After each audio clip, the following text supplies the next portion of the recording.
Hi, everyone. Thanks for joining us for Hell and High Waters, Challenges and Opportunities with Urban Waterfront Development. We've got a vast topic and a short amount of time to discuss, so we're going to keep this at a fairly high level. Just a quick overview of our agenda. We're going to do quick introductions, talk about what makes these projects so complex, the opportunities and challenges these projects provide from a legal, planning, and development perspective, and then focus on a case study of the Potrero Power Plant. We'll shift then to Southern California and a potential power plant redevelopment in the city of Redondo Beach, and then have Q&A. So quick introductions. I'm Dorinda Shipman with Langan Environmental, and I'm a principal in the Bay Area. I'm Mary Murphy. I'm a partner at Gibson Dunn and Crutcher. I'm a land use lawyer and I do entitlements for projects like this with my colleague, Neil. We'll turn it over to Neil Secretary. Hey everybody, I'm Neil Secretary. I'm of counsel at Gibson Dunn and Crutcher. I spent my last 30 years or so doing public-private partnerships, waterfront development, both on the public and the private side, entitlements, public trust, BCDC, all sorts of waterfront entitlement issues. Good morning, everyone. I'm Ken Rich. Until February of this year, I was the Director of Development at the City of San Francisco's Office of Economic and Workforce Development, and I ran the real estate team, which was responsible for negotiating large developments with development agreements between the developer and the city. And I'm now out on my own trying to do the same kind of work in other places. Hi, good morning. I'm Enrique Landa. I'm a partner at Associate Capital, and we are the developer of the Potrero Power Station, a project that waterfront project in a former power plant that was recently approved this year. Good morning, everyone. My name is Bill Grant. I'm the mayor of Redondo Beach, and that photo behind me is about 3 miles south of our 50-acre power plant that's due to retire soon.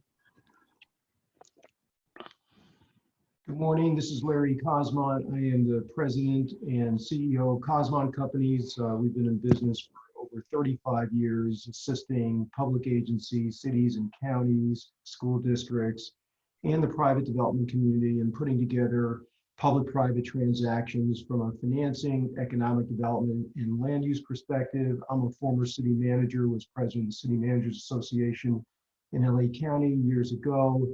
Our firm has been working with Mayor Bill Brand in the city of Redondo Beach for about 11 years on a variety of waterfront economic development and infrastructure initiatives, including the recent creation of an enhanced infrastructure financing district, which is one of our company's areas of expertise. So some comments on what makes these projects so complex. Before cars, goods were moved by barge and rail, putting industrial properties and shipyards, ports, of course, along the waterfront. These areas were also infilled before environmental laws with whatever was available: soil, rock, garbage, abandoned ships, and in San Francisco's case, earthquake fill. In addition to these areas, San Francisco also created a man-made island, Treasure Island, for the 1939 World's Fair using these materials and dredge spoils. Treasure Island then became a naval station, leading to military use and the associated contamination. The opportunities, though, for these sites now in revitalizing them is creating new neighborhoods for mixed-use development, new transportation opportunities like the new ferry terminal that's going to be constructed on Treasure Island, new open space, and shoreline revitalization through sea level rise mitigation and shoreline protections. An additional area that has undergone revitalization in the last few decades is Mission Bay. You can see here in the upper right corner, Oracle Park, the new Chase Center further south. But many of you may remember 25 or 30 years ago, this was an area of dilapidated warehouses, abandoned industrial properties, and vacant lots. Adjacent to Mission Bay is the Port of San Francisco's Pier 70 property, which was a shipyard in the late 1800s through World War I and World War II. And adjacent to Pier 70, the Potrero Power Plant, which we're going to hear more about from Enrique. But these areas also have natural resources and historical resources that have to be protected and managed correctly. In Pier 70's case, a historic district that has been revitalized for commercial use today. So before we go further, we're just going to do a short roundtable with the panelists on why consider waterfront redevelopment if it's so complex.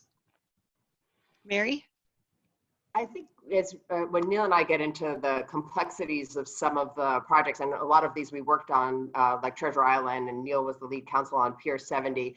It's somewhat daunting, but I think when we see the site behind the mayor, well, he was on earlier, it sort of answers the question. These sites are unique, they're uniquely beautiful, we're drawn toward the water, and they are challenging sites, but they're also the opportunities in terms of the natural beauty and how many people want to come to these places. I think they're really unparalleled. And that's why so many of us on this panel just keep tilting against these windmills of waterfront development, because the sites are singular in their beauty.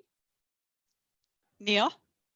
I think I'd say a two-pronged appeal to me. I think one is a resident of San Francisco, having seen the Embarcadero Freeway being taken down, and then this real push to connect San Franciscans to the water.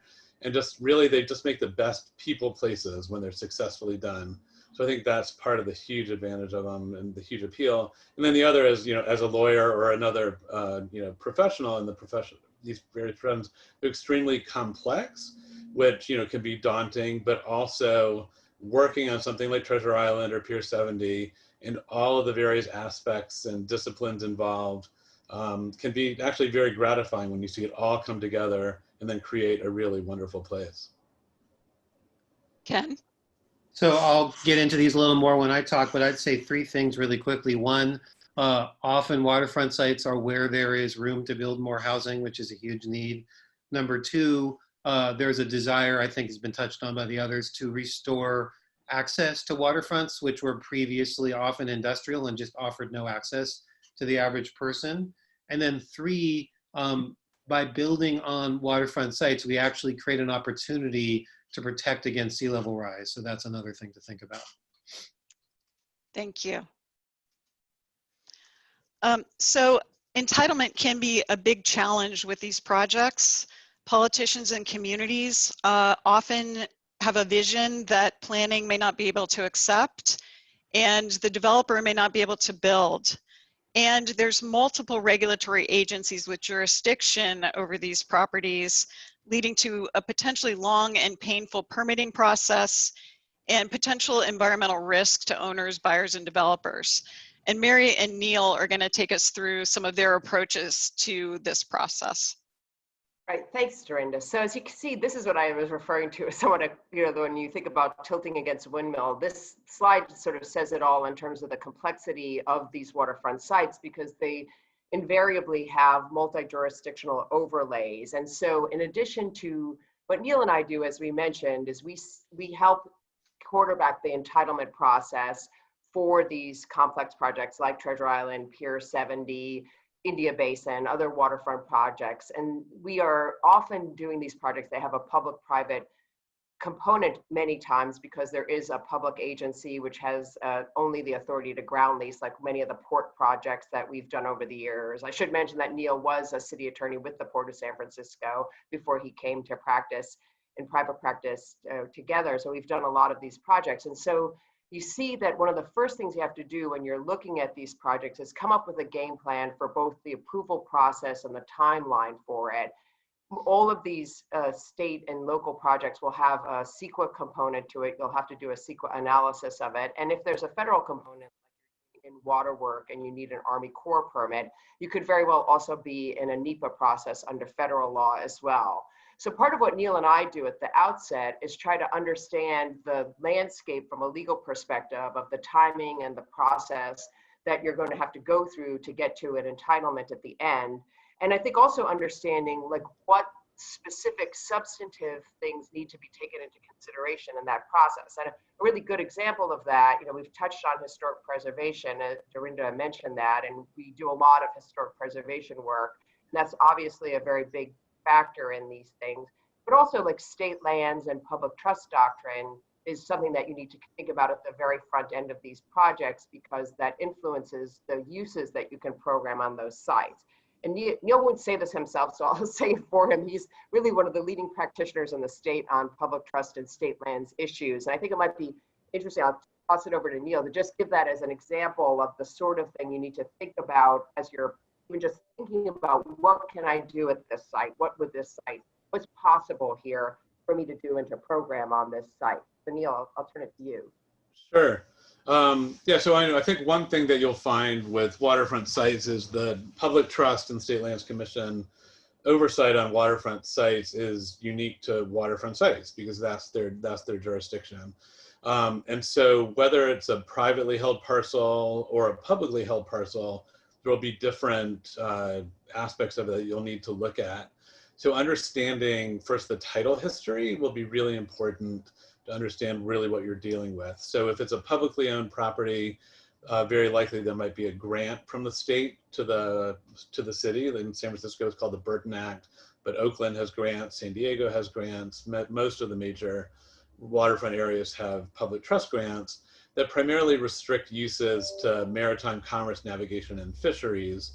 And so then the question is, if you're really trying to do an active mixed-use development with housing and office and economic uses to pay for all the public benefits, a lot of times that doesn't jive with, a strict interpretation of the public trust. So understanding your title history, what the trust restrictions are, and then really coming up with a game plan for how to deal with it. So for like one-off sites like the ferry building, that was something that was, originally all a ferry terminal and maritime related offices. And Mary and I worked together, and we worked with the State Lands Commission to have them acknowledge that the preservation of a historic maritime resource in and of itself was a historic trust use, which allowed for the upper floors to be general office that paid for everything else. And then the lower floors, really the public interaction with the building was the public trust use. And then Treasure Island, Pier 70, Mission Bay are all areas where there were some, unclear trust claims. And so there was legislation done that really rationalized the public trust on the entire site that allowed the waterfront, the waterfront band to be all public access, public trust uses, and then, but allowed the general office, institutional, hotel, other uses elsewhere on the site. So really coming up with that initial strategy and then going in early with first your public agency and then the State Lands Commission staff. It's a constantly evolving doctrine. And so there's not really a black and white letter law type thing. It's really very fact specific. And then BCDC is the other thing, the 100-foot shoreline band, BCDC has jurisdiction over, as well as fill within the bay, and understanding, what they're interested in, how the project can be designed in a way to meet their objectives, to successfully permit it, but then also get the economic and active uses that you want are also very important. So what we end up doing is working with the team to think through, at the front end, we're trying to help with the programming and thinking through the site. And then ultimately, as we go through the process, in addition to helping quarterback the CEQA analysis, and that, for example, is something that will absolutely have an effect on the construction, the critical path of construction, for example. If you're doing in-water work, in advance, having done a lot of these projects, that there's going to be mitigation measures imposed to protect marine mammals and fish. And so it's going to have windows of opportunity in which you can work. And all of that ultimately goes into the pro forma that will be built for the project, understanding what uses can be programmed, how long it's going to take us to get to the entitlements, what the risks are of that process, and then also what it's really going to look like when you're on the other side of it. How will you actually be able to construct this project? And I think that also gets into the transactional agreements that we end up working on for the team, in addition to the entitlements, like development agreements and disposition development agreements. And we've worked a lot with Ken, who's I think going to be speaking next on this, with the development team, trying to work through the economic profile of the project, understanding how all of these things have a huge effect on the bottom line, on whether or not the project is financially feasible, as well as feasible in other sort of more technical ways. And I think one of the goals that we have is to try to work hand in glove with the development and design team to understand all of the factors that will influence the viability of the project ultimately, and including understanding and working through with people like Ken and the development team, the cities and the agencies, you know, what is the economic structure that will ultimately be the foundation of the project, whether it's EIFDs or CFDs, and bring forward the project in the timeline that the project sponsor would like to do them in. I don't know, we're throwing a lot of stuff up here, so I don't know if we want to, Neil, do you want to add to that, or we turn it over to Ken? Yeah, I mean, I think just the one point is, like, you know, from the legal standpoint, I mean, these projects tend to be much more expensive to build than anywhere else. And so really part of the focus is to try to meet all of the public objectives where the public, you know, understandably views the waterfront as their own, with the need for these economic uses that will actually make it feasible. And that's a great segue into what Ken will talk about. Great, thank you. So in San Francisco, you know, we started with an understanding that the waterfront is really a series of very different places. And looking at this diagram, starting from the left and going clockwise, the Western oceanfront is all federally controlled through the National Park Service, and it's really not going to change. Along the north side of the city, which is in the green, you have a combination of more national park land and built out, settled city neighborhoods. Again, not much change. The Embarcadero Waterfront in the blue is a historic district with one-of-a-kind finger piers. The Port of San Francisco is engaged in careful redevelopment of many of these piers so that we have the financial resources to save them from structural decay and sea level rise. So there you see very, you know, closely managed change. And so then if you go to the next slide, we'll zoom in on the yellow portion, which we've called the Southern Bayfront. Everyone else calls it the Southern Waterfront. We thought we would be cute, but it didn't really stick. So the Southern Bayfront is where we are seeing the most change. This area, which is from Mission Creek in the north to the southern border of the city, was historically the city's heavy industrial and maritime industrial area. And while the city hasn't entirely moved away from industrial activity, we have sort of, for lack of a better word, boutique light industrial activity, which is very strong in San Francisco. We've certainly moved away from heavy industry. Heavy industry is not our future. And of course, shipping is focused across the bay at the Port of Oakland. Next slide, please. So this is an area that's clearly primed for change. And to a large extent, the kind of change that San Francisco has realized it needs is a lot more housing production. So accordingly, after several years of planning, the city conceptualized a series of waterfront development sites that you see marked in the orange here that could provide a very large amount of new housing, also with new open space and some other benefits. For those sites that were publicly owned, such as by the port, we issued RFPs and sought development partners. For those that were privately owned, such as the one that Enrique is going to talk about in a minute, we made it clear we wanted to work with private partners to realize the potential of these sites. These numbers you see on the right are a bit old, but they are still mostly correct, and they serve to kind of illustrate the magnitude of development that is slated to occur here. Next slide, please. So before I go much farther, so I'm sorry.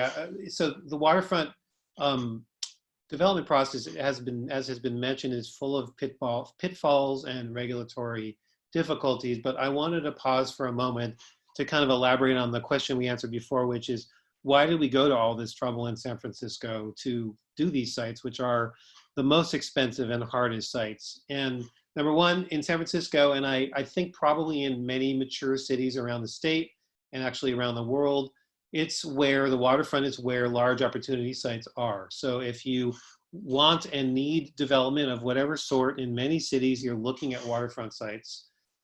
Secondly, these sites tend to be less adjacent to established residential neighborhoods where people tend to be more oppositional to new development. That's sort of true here. Ask Enrique about Potrero Hill and Dogpatch. He may have a different point of view, but it is a little bit easier to get acceptance of change often on the waterfront. 3, there's really a huge desire to reconnect cities to their waterfronts. And in mature cities, heavy industry typically occupied the waterfront, and and there was never access for people. And when the industry is gone, you still don't have access unless you really transform it. And so that's what a lot of these do.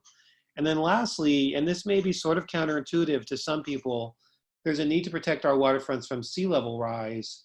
And, you know, one of the best and possibly most cost-effective ways to do that is to engage in a large development project, which is already out there grading the site and building things, and where it's comparatively easier to raise the level of the site or to develop wetlands, which can be a way of retreating from sea level rise.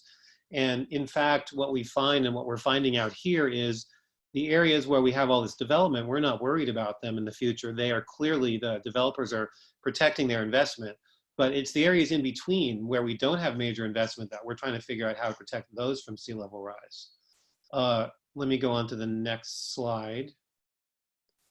So all these projects were, at this point, they're almost all negotiated. So they were individually negotiated development agreements. And at some point several years ago, we realized we had to come up with a coordinated negotiation framework, as we called it, to guide us. And so we developed that. And you can see here the main focus areas are what were we asking all the projects to give us. And essentially, these are the categories of the things that we wanted out of the development. Each of the projects has emphasized some more than others of these, but in the end, we wanted to cover all the bases, and we wanted to make sure we weren't asking, the same thing of 2 projects. We wanted to make sure we had a framework to work from. It's pretty clear that housing and affordable housing were and still are, and I would say this, pandemic or no pandemic, were and still are our #1 priority. And as Enrique will attest, we pushed very, very hard on all of these developers to get to levels of affordable housing in these projects that range from 25 to 40% of all the units. And I will say that we did this even though we were often aware, and I as the lead on these was aware that the projects would not initially be economically feasible with that level of affordable housing, but we just needed to make sure we had that for political reasons, and sort of how to deal with that economic conundrum is probably the subject of another panel. At this point, all of these projects are entitled, and some, not all, are moving forward in early stages of development. Even before COVID, as you've heard, they were financially and logistically very challenging, but I think they remain clearly the right projects for the city, and we'll see what the future brings in terms of how fast we can move them forward. Thanks. Thanks, Ken. And we're going to shift the discussion to Enrique. And Enrique, I think we still need to hear from the developer's perspective, why waterfront redevelopment? Yeah, and I'll start with a very simple thing. It's very hard just to get a project of scale in San Francisco. And so while there are challenges, it's almost impossible to do a land assembly that would have been the size of the Potrero Power Station, which is 21 acres. And then second is, the other benefit is, as Ken mentioned, is you enter into a development agreement for these projects. So you have a very long runway of an approved project. Our development agreement is 30 years, and it's designed to be very resilient through different economic climates and different recessions. So that was part of it. So to set you into context, the power station is a 21-acre site that was for sale 4 years ago. Our company was looking at another waterfront site when this came up.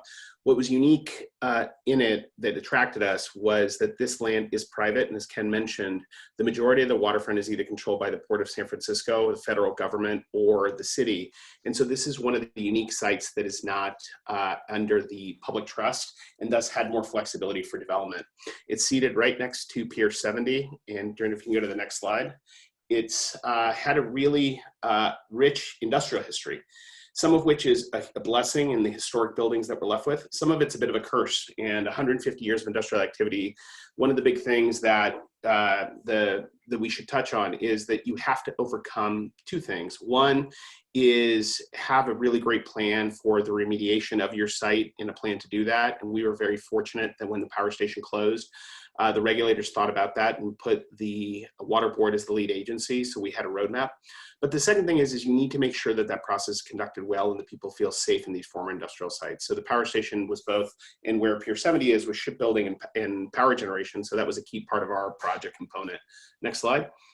The project itself, kind of going over this plan, took us about 36 months to entitle, which was relatively quick. And I had the pleasure of negotiating this opposite of Ken. We came in as the last of the major waterfront projects behind Mission Rock and Pier 70, both of which were approved in the years right before us. And as a result, we had a very high expectation of the community benefits that we would provide.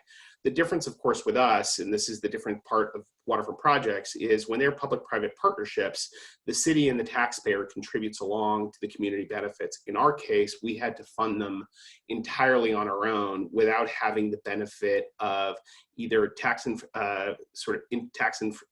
incentives that could have come on or other community benefits. So we really had to rely ourselves on the project itself to do that. As a result, our project, which you see in front of you, ended up being a little bit taller and a little bit denser than some of our comparative projects. Our project is 5.4 million square feet.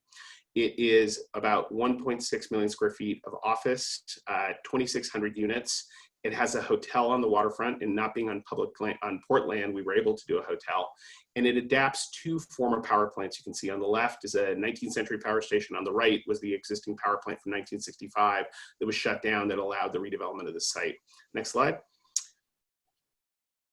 This is what we hope to do with the project itself once it is built. And as Ken mentioned, these waterfront projects are very challenging. One of the hardest parts about them is not only the development and the community benefits, but also the massive amount of infrastructure. This project has absolutely no infrastructure whatsoever. And so you're starting, not only are you starting from a brownfield site, but in many cases, you're removing the existing historic use. And so in our case, it's removing two power stations, or at least the bits of them, so they can be adapted and reused. Next slide. Just some different images of the project along from the waterfront. Next slide.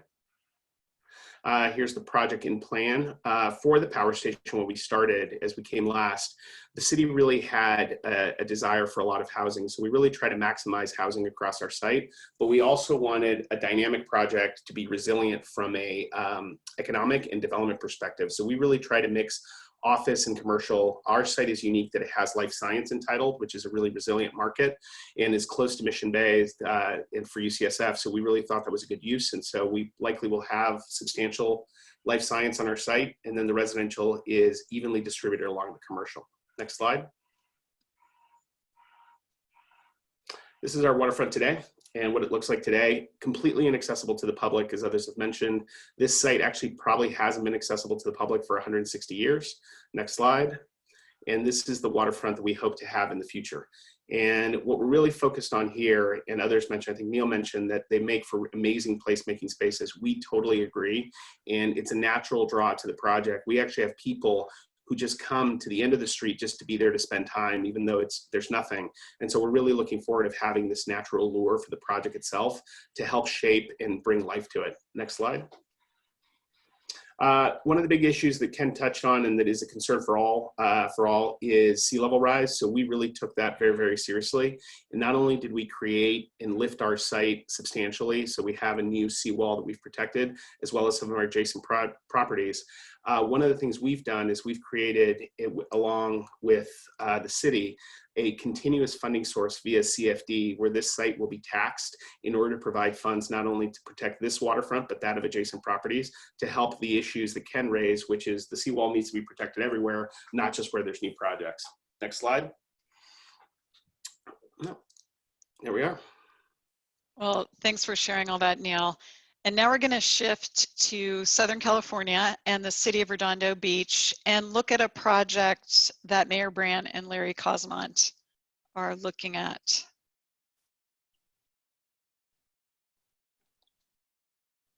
You want me to start it, Dorinda, or are you gonna run the video? Claire's going to run it, Bill. Thank you.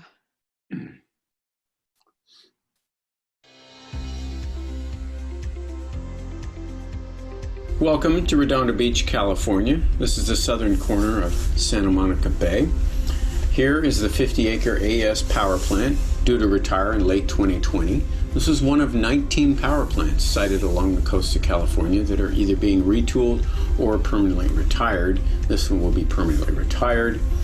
There in the background is King Harbor Boat Marina with 1,400 slips and the beautiful Palos Verdes Peninsula.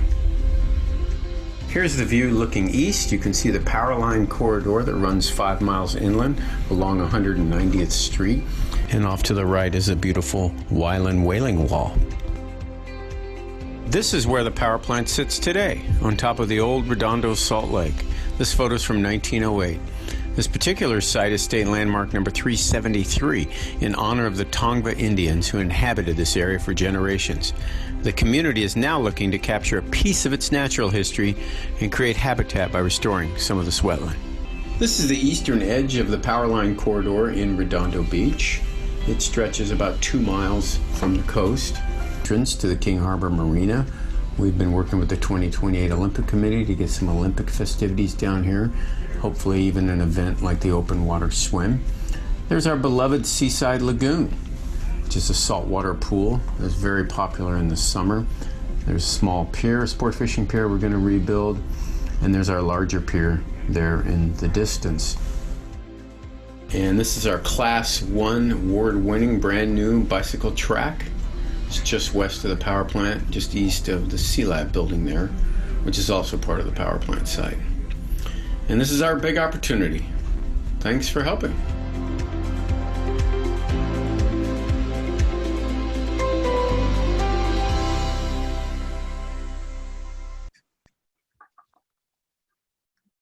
Yeah, that is our big opportunity.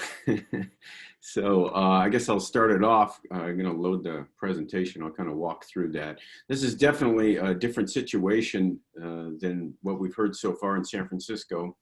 We're in the earlier stages, certainly. We still have an operating power plant on our coast. And as the video said, it was due to retire at the end of this year, but the Water Board just extended it for 1 year.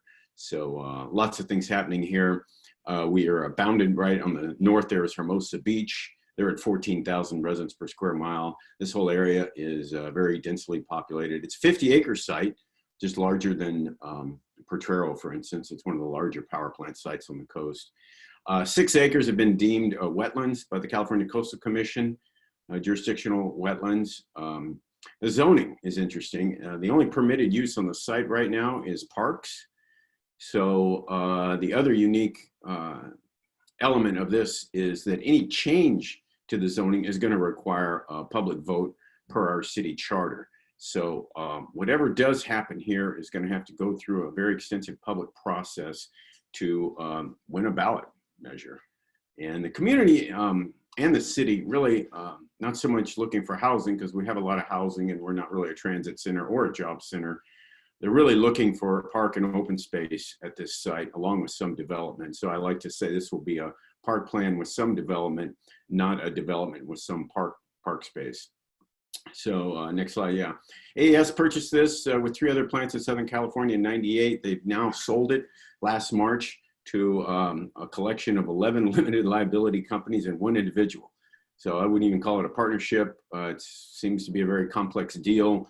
The deed says it transacted for $28 million, but it's complicated. You look at the 401k, excuse me, the 401k, the 10K of AES, and you can back into a $68 million purchase and sale agreement. So yeah, and one thing it's not in the slides I have to mention, we've been working, maybe go to the next slide, we've been working closely with various state agencies, the Coastal Conservancy, the Natural Resources Agency. We recently got about a $5 million grant from them to purchase some of this and restore it.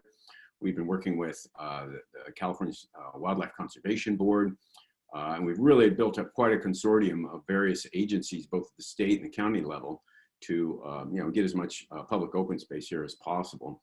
Unfortunately, and we had an agreement from the potential new buyer and at the time the current buyer to sell us 25 acres for $2 million an acre after remediation. So that written agreement and that written offer was something that we moved forward on, and why we were able to get $5 million plus for this. But unfortunately, the power plant extensions fell on the table, and that offer has been withdrawn. So the State Water Resources Control Board just this past September extended it for at least a year, but they also set the table for more extensions. So that's where we are with that. And the city is now, well, frankly, we're going to sue the Water Board for their lack of proper environmental review for the extension of 4 power plants in this area. So that lawsuit will drop sometime next week, likely. So yeah, that's where we are with it. We didn't, you know, the public is very engaged in this. We got the support of our state representatives, just all the way down from the federal government to the state to the county to local agencies. Yeah, we'd like to see this plant retired as soon as possible. The dates were agreed to 10 years ago. And one of the elements of this in this slide is an enhanced infrastructure financing district. I'll turn it over to Larry Kosmont to explain it. And that does allow for tax increment financing to come in. And that's one of the elements of how we were looking to engage in a public-private partnership to maximize open space and catalyze movement on a new project, so, and redevelopment. So go ahead, Larry, maybe best that you explain that. Yeah, thank you, Mr. Mayor, and the rest of the panel. All of these projects are challenging and incredibly exciting. The particular notion here in using an infrastructure financing district is that the state has now allowed us, they created a functional tax increment financing district in 2013 after the demise of redevelopment in 2011. They created this infrastructure financing program to enable local jurisdictions to actually partner, joint venture with each other, and essentially freeze the tax base on the basis of go forward projects, which we expect to accomplish here on the site at some point. As the mayor has said, we are at the very front end of this. We really don't have even a public project application yet, but informing the EIFD, because the city, in fact, all of the South Bay cities, but particularly Redondo Beach, supported by Hermosa Beach, because we were pursuing 25 out of 50 acres for open space, amenities, and infrastructure improvement for a site that hasn't been developed for years and years, we were able to engage LA County as a partner to say, look, you know, if you can, under this district, with the city of Redondo Beach, contribute your future tax increment, we'll throw ours in, and then we will engage the state, as we've already done for state funding, and we'll establish this 45-year district, which really is set to enable us to capture any tax increment that comes from a project that gets proposed and ultimately developed. So we're thinking that while there is no project here, Kosmont, who is working on, we are working on 30 of these EIFDs up and down the state. We've projected that based on a couple of different hypothetical scenarios of build out and conversations with the private sector in terms of hotel demand, potential for creative office, potential for restaurants and other amenities, that we could have $265 million or more of build out at project completion. Well, with a $17 million tax base, it's a significant amount of money. But here's the point. We need to restore wetlands. We need to provide on-site and off-site infrastructure, utilities. So at this point, that increase in tax increment is really one of the primary ways we can fund the improvements for this site once a project goes forward. Yeah, so we built up, we did a great job building up the political will to get this done and catalyze action. And with Larry's assistance, which has been fantastic, we've been able to really get our heads around the financial potential of it. To maximize open space. That's really the view of the community. But, you know, with the realistic view that it's also going to take some private development, obviously, and it's privately owned to get to an end game that's good for the city, good for the residents, good for the developer. So we're early on, but we're optimistic. These extensions really threw a wrench into things, caused them to withdraw the offer. So, in a way, we're back to square one, but on the other hand, you know, this is just the egg breaking that goes on doing these sorts of projects. So it's very interesting to hear about what's going on in San Francisco. I was somewhat familiar with Potrero. I've been on the site. Well, they retired the Morant plant. They're retiring most of these coastal power plants. You know, Morro Bay, you know, pick your location, Chula Vista, and you're seeing them get redeveloped. And it's because they're in high profile areas. This is a particularly dense area, and it will change the character, not just of Redondo Beach, but it'll change the character of the entire South Bay. So that's why you've got so much support from the county and the state and the local agencies to get going on this. But it's going to be a while. I hope to be alive when this happens, but that's not our goal. Our goal is to, you know, set the table really is where we're at to get to an end game that's good for everybody. Well, we wanted to see if the panelists may have some ideas on this that could help the project. Well, I have one comment to make about it. First of all, I think that certainly, Mr. Mayor, we hope you will definitely be alive to see this come to fruition. But I do think you have a couple of advantages. One is the fact that you've already worked out a deal with the county for their share of the EIFD, I think is huge, in fact, because a lot of these, I mean, San Francisco, as Ken can certainly attest, and Enrique, you know, has the advantage of being both a city and a county. So the dispute over whether or not the county is going to throw its piece in the amount that you can bond it doesn't exist in these projects because there's both a county. And I do think, you know, with the EIFD replacing TIF, once redevelopment agencies went away, that issue about whether or not you can get the county to participate that's a big win for you guys. So congratulations to you for getting that done. And I do think the other comment, on the one hand, we didn't touch on this before, but you actually have this ballot measure as a gating issue for the redevelopment plan. And in a way, I think mostly, you know, obviously ballot measures are expensive and they're difficult, but I think Ken and Neil could jump in on this.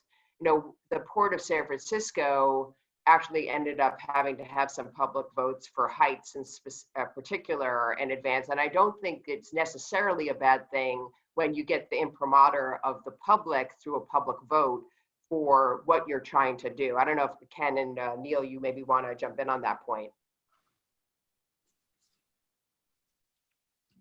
Ken, you're on mute. Yeah, you're muted, Ken. Oh, okay, sorry. So I was going to say we were forced by some circumstances that are too complicated to get into now to take both of the major Port of San Francisco development projects to the voters for to get the height increased, and that was done earlier in the process. And once that was done, there was a kind of de facto buy-in to the project from the voters. And then, you know, we had a lot of, you know, staff and the developer had a lot to do, but when we had negotiated a deal, it really wasn't very hard to get it through the final approvals because the voters had spoken a year or two earlier saying this basic project is desirable. The other thing I was going to say is on the EIFD, congratulations, it's a great tool. I think it was terrible that we lost redevelopment, and it's great that we have a way of getting some of that back. Your challenge, and this is obviously pretty obvious, is you're going to have to figure out how to balance your open space and other community amenities with development, because, you know, the more open space and the less development, the less tax increment you have, and the less money you have to pay for the open space. So it's going to be an interesting balancing act as you go forward. Yep. And just to let everyone know, Ignacio Dayrit is asking the question, could the Gatto Act be used, and will the community accept some minimal income generation? Yeah, I think two things. The Gatto Act is another tool that we'll look at. And Ken brings out a good point. Let me just say that we're in the 7th year in California of EIFDs. These are really evolving tools. We at Kosmont, we've now been able to get several city-county partnerships, and we're just at the beginning of figuring out how these work over the long term. In this particular case, we do have a significant amount of remediation, as the mayor would tell you. And to the extent, if we ever, and I think we will, if we get to a point where we're in a public-private discussion with the buyer of the site's buyer has remediation responsibilities under the most recent purchase and sale agreement. So Gatto could actually help alleviate some of that burden and provide, you know, some immunity from certain aspects of the cleanup process. So I think the city, and we haven't had that conversation yet because we're not that far along. I think the city would be open to various forms of public-private partnership and these kinds of tools, because we already went out of the gate with the council support and the mayor's leadership to get this EIFD going. And one more thing I'd like to say, I give a big shout out to Janice Hahn in LA County, because we showed up with an EIFD that's not about housing, that's not about transit, that's not about urban infill,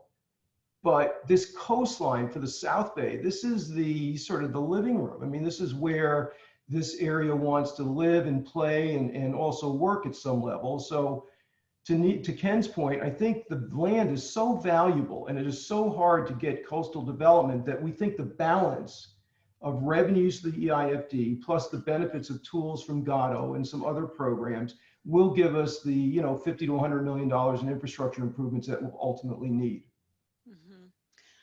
Well, unfortunately, we're going to have to close the formal session here, but we are staying on for another 15 minutes for anyone who'd like to remain on and discuss this topic more or go to some audience Q&A. So you can use the chat function on Zoom to type in your questions and use the To Everyone feature if you've got a question for the panel or Mayor Bill and Larry.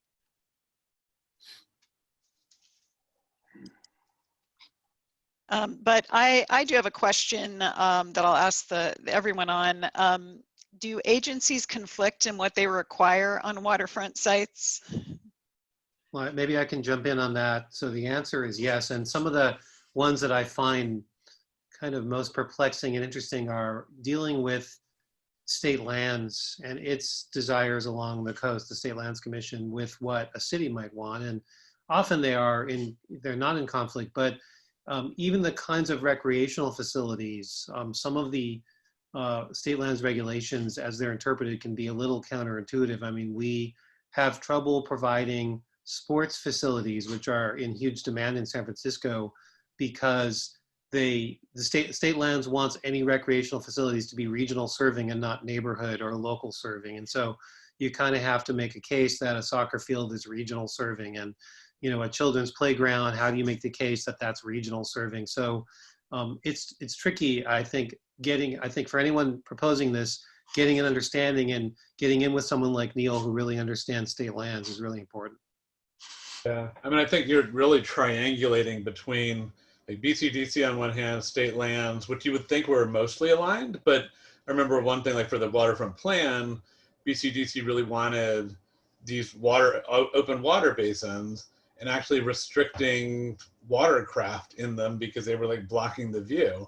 Whereas state lands is, all about, maritime. I mean, like the priority is like #1 is maritime uses. And so if you wanted to berth a cargo ship in an open water basin, BCDC didn't want it, state lands didn't want to restrict it. And then to Ken's point, the local agency, so, since state lands really thinks of themselves as statewide, region-wide serving, whereas you're putting these developments in a local community. So you also want to have playgrounds and you want to have soccer fields. And so that's, definitely kind of threading the needle about what you're doing. Like Treasure Island, for example, we did a big public trust exchange, and, a lot of the trust goes on Yerba Buena Island, which is a natural island, but they left out a big chunk of them that they could actually use as recreational fields, rather than get into a fight or have to go to the legislature to try to get those approved. They actually kept them in the city, and we're working on India Basin right now. We're doing the same thing where most of it is parks is going to be subject to the public trust, but a chunk of it the city is going to retain where they can actually do the playgrounds and other things like that. Okay. Go ahead, Enrique. One thing that I would say just real quick, people were talking about how the financing districts and pushing these projects along. We didn't really touch on the value and need to do continuous outreach to the community to get support. And I think one of the things that for these waterfront sites, because there is such a feeling and law around communal and public ownership, is just continuous and repeated outreach between both from the city side, which we were very fortunate on, that the city did a good job at keeping the community engaged, but also from the development side. I think one of the reasons that our project was successful in getting entitled quickly and what it got entitled for, and I think had we had the option for public financing, we would have gotten support for it, was that the public really was invested in our project, was invested in the open space, was invested in bringing the kind of benefits that occurred. And our project got approved unanimously before every public board that it was before, even though it was because we really engaged the community early and got a lot of buy-in from not only the adjacent neighborhoods, but also all of the constituents that care about waterfront development. I think that was a big part of the project's success. Thank you. So we are getting a couple questions regarding sea level rise and what are the considerations for early design and reuse? What's the ongoing issue for these projects moving forward from an engineering and money standpoint? Thoughts on that? I do think all these projects, as Ken and we've all been saying, that sea level rise is something that gets taken into consideration at the front end. And I think Ken made a really good point about some of these sites lend themselves to an adaptive policy. And I think one of the issues is what will be the science shows there's going to range of outcomes, and these sites that you actually both plan for it, because a lot of times you're starting, as Ken said, you can actually change the grade and you can reconfigure the site since you're rebuilding all the infrastructure anyway, if there is any infrastructure, to Enrique's earlier point. And you can actually have an adaptive strategy depending on what the outcomes are. And so all of these projects, I think, have had this advantage of being able to do this early planning, but it is really a gating issue for the design and the planning for the site. I don't know, Ken, if you want to. Yeah, I would add, we, what I thought was one of the more interesting things we did, and I think we pioneered this with Treasure Island, which was one of the earlier negotiations. It's very typical to have community facilities district financing, or also known as Mello-Roos financing, and typically a developer uses those to float relatively inexpensive bonds to do their infrastructure. And what we did, and this was not universally popular with all the developers I worked with, but what we said is, for the first 30 years, those CFD taxes are going to go towards paying off your bonds. But we want the CFD taxes to go for 99 years, which can be done under state law. And after the first bonds are paid off in year 31 or whenever it is, the city would then have claim to the money, and the city could use the money either by issuing a new series of bonds or just by having what's called the PAYGO, the annual money coming from the CFD, to help work on sea level rise issues that are not part of these projects but are adjacent to them. And so that we did with, I think, every waterfront project. And I think that was really, I haven't heard of that being done in other jurisdictions. That was something that we really were happy to put together. I will add that the agency that's going to be overseeing sea level rise, how we deal with it, will be the Coastal Commission. Our property is not in state lands, although they'll probably have a say because they have the intake and the outfalls from the power plants. But it's really the Coastal Commission that we're going to be most geared to satisfying when it comes to sea level rise. Again, we're early on, but we've already seen a disagreement between the Coastal Commission and some other agencies about where the wetlands can be. The whole site used to be a wetland, and agencies like the Coastal Conservancy would prefer to see the wetlands restored where it would mitigate sea level rise, and the Coastal Commission would say, we don't move wetlands. So those kinds of technicalities have to be worked through, but the majority of the agency we'll be dealing with would be the Coastal Commission on this. So, and all these sites are so unique, right? I mean, if somebody's trying to figure out how to handle something, you just got to look at your site in its own way and its own challenges, because I don't see a formula other than, dealing with your specific needs and the agency, which in our case would be the Coastal Commission. So. Right. So a related comment that folks are sometimes finding opponents to redevelopment using sea level rise or climate change as a blocker to the project, that this might preclude development. And we know there's some exciting adaptive development approaches, but does this group see that as a challenge, or are we getting further along in that regard? I mean, you just have to, patiently come back with logic. I mean, it's not, I don't blame people for saying, why are we building right next to the water with sea level rise? And the point is that is actually in many ways a good idea, because you can absolutely, when you've got a big project under construction, deal with sea level rise much more easily than almost any other way to deal with sea level rise. I mean, on an inland project I worked on, there was a pushback on losing a lot of trees, and we were able to sort of say, this project has environmental benefits and carbon benefits that far outweigh losing some trees. So you are always going to get people, whether it's from a good place or from a bad place, trying to oppose things for reasons, and you just have to sort of use rationality and science to push back. If I could just add, if I could add one perspective, and that is, in these EIFD districts we're working around the state on, those districts require the approval. The first step in authorizing a district is the approval of an infrastructure financing plan. You can use that IFP as a climate action plan. And it just puts it right out there as part of the formation and purpose of the district. And it lays out 45 years of resources to deal with that. So, you know, it's a very strong sort of advantageous perch that you can sort of speak from when you use the IFP as an affirmative response to the issues related and to the improvements and enhancements needed because of climate change.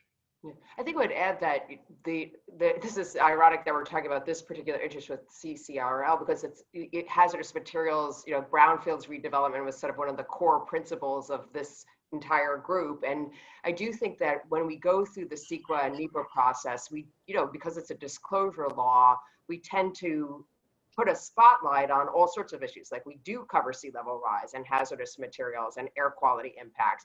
And I think, to Ken's point and to Larry's point, there are resources financially to deal with these, and there's technical solutions. There's science that governs and dictates how you come at these problems. But I do think in the process, you know, we have a process that's set up in California to allow people opportunities to fight projects, and there can be a lot of heat and very little light around issues like this. And people can take the disclosures that are made in the CEQA documents, for example, and run with that to kind of, it's a parade of horribles. And I think that's just something all of us in this business have to deal with. Like, to Ken's point, people of good faith who are sincere about their concerns can be convinced on the science and the technology, and people who aren't sincere are going to be making the arguments that they think will win. So I think that's true of this project, of these sorts of projects, and just generally in politics. And it's kind of, you just have to hope that, you know, you get to the folks that are making the decisions, and they're going to be governed by science and logic and the good arguments that you have for why this is actually something that's been thought through and thoroughly planned for, both financially and technically. Thanks. Yeah, the one final thing I would say is the answer is that we don't know what sea level rise will be. And we have estimates, they keep moving, and they keep moving as these projects keep advancing.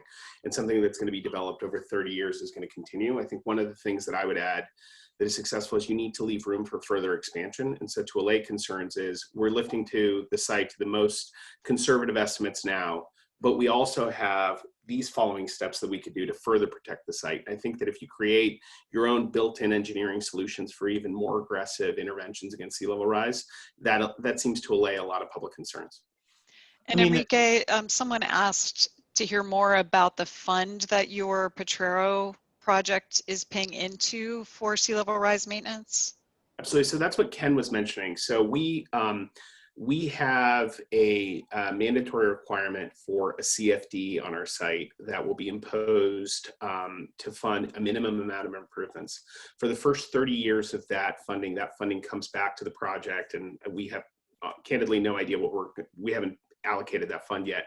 Longer term, post, it will revert to the city, who will use those funds to improve the seawall in the vicinity of the project, and then in the other parts of the neighborhood.